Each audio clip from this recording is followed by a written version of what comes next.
Je n'arrive plus à me forcer à faire quoi que ce soit depuis mon éveil spirituel. Voici l'histoire vraie de la manière dont j'ai perdu toute motivation, ambition et sens après cet éveil, ainsi que le simple déclic qui m'a enfin permis de m'en libérer. Mais pour être honnête avec vous, il y a du bon et du moins bon. La mauvaise nouvelle, c'est que c'est très fréquent et que ça peut vraiment faire souffrir. La bonne nouvelle, c'est que ça ne dure pas éternellement et qu'il y a une solution pour s'en sortir. Je vais vous révéler la grosse erreur que j'ai faite en essayant de sortir de cette période sombre et ce qui m'a finalement redonné de l'énergie pour vivre le monde sans avoir à retourner à la séparation. Mais d'abord, cette histoire commence avec une mèche dangereuse allumée. Vous voyez, l'éveil spirituel ressemble au voyage d'un feu d'artifice ou d'une fusée. La mèche de l'interrogation est allumée et la quête commence. Ce n'est pas un choix individuel, c'est littéralement tout ce qui est, se réveiller à soi-même. Une fois que cette mèche est allumée, il est inévitable que ce qui va suivre se produise. Je dis que c'est dangereux, car c'est risqué pour le soi-disant individu.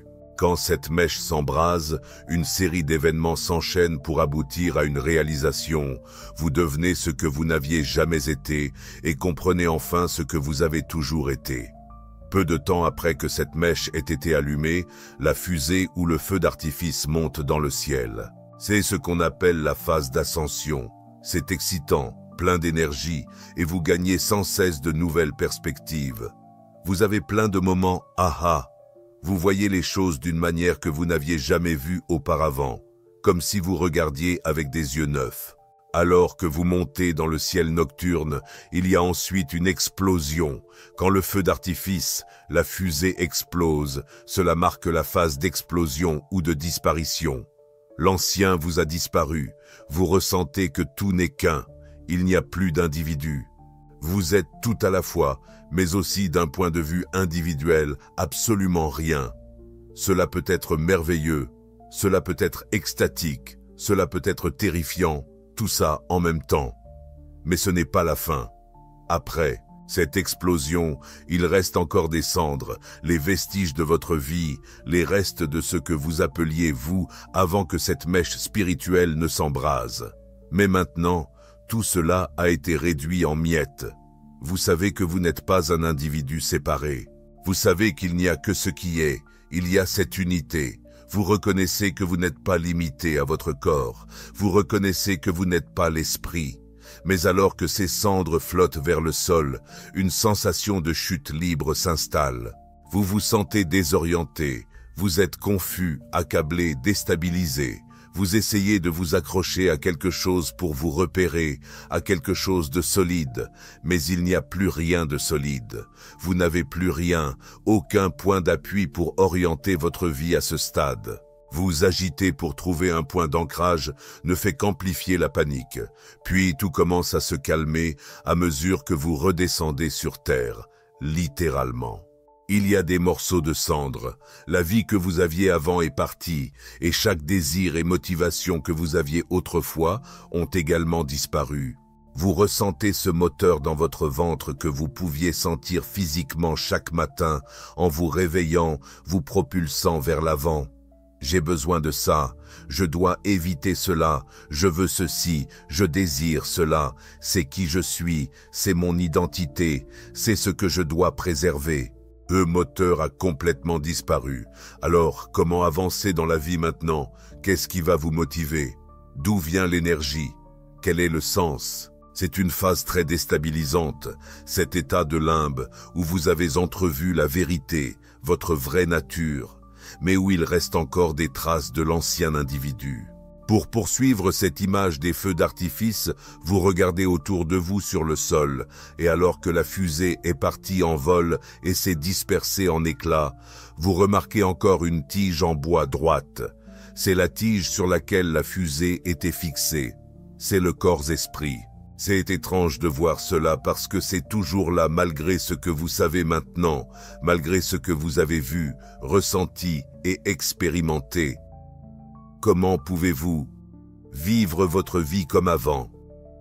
Maintenant que vous savez que vous n'êtes pas ce que vous pensiez être, tout change. De l'extérieur, cela peut sembler que rien n'a changé, mais vous savez que ça ne peut pas être ignoré. Vous ne pouvez pas revenir en arrière, ni faire marche arrière.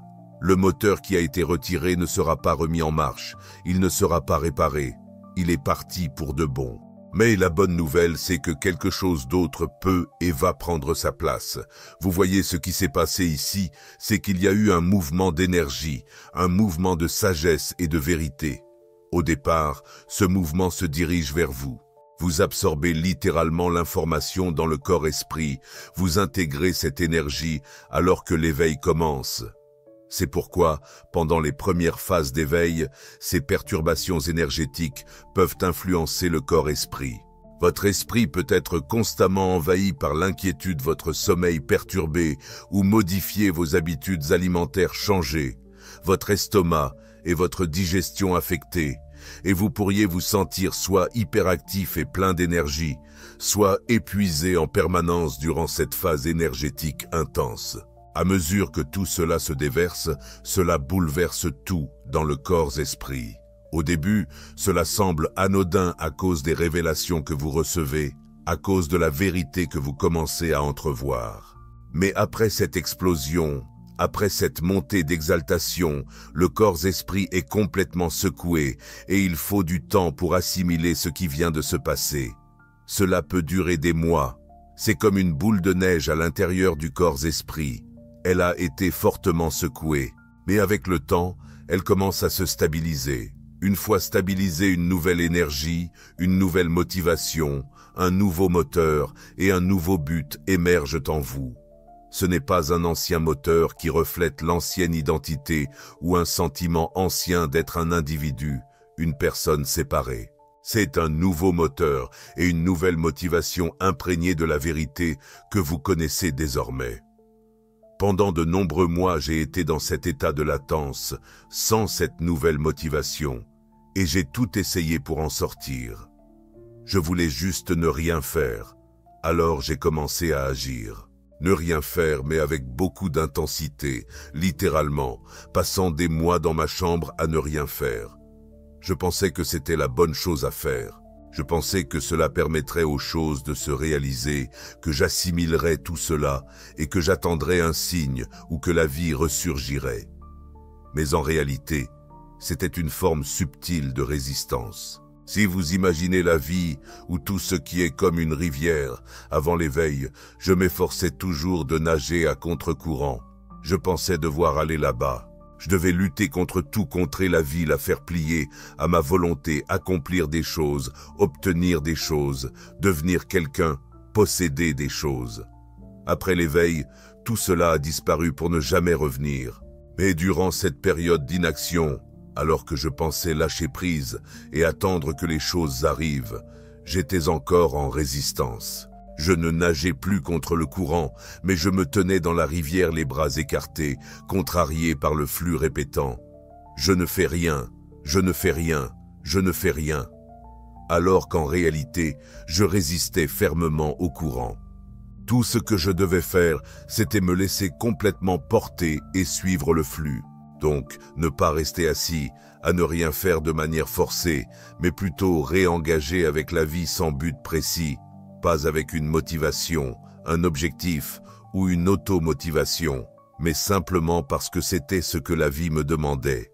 Et petit à petit, pas à pas, cette réintégration avec les autres, avec la communauté et avec le monde a conduit à une nouvelle motivation, une nouvelle énergie et un nouvel élan qui ont commencé à me propulser en avant. Alors si vous sentez que vous êtes coincé dans cette phase en ce moment, essayez juste de vous ouvrir un peu, essayez de lâcher prise et essayez d'être dans le flux. Soyez ouverts et réceptifs à ce qui vous est demandé à chaque instant présent. C'est finalement la seule façon d'avancer dans le monde avec la vérité que vous connaissez maintenant.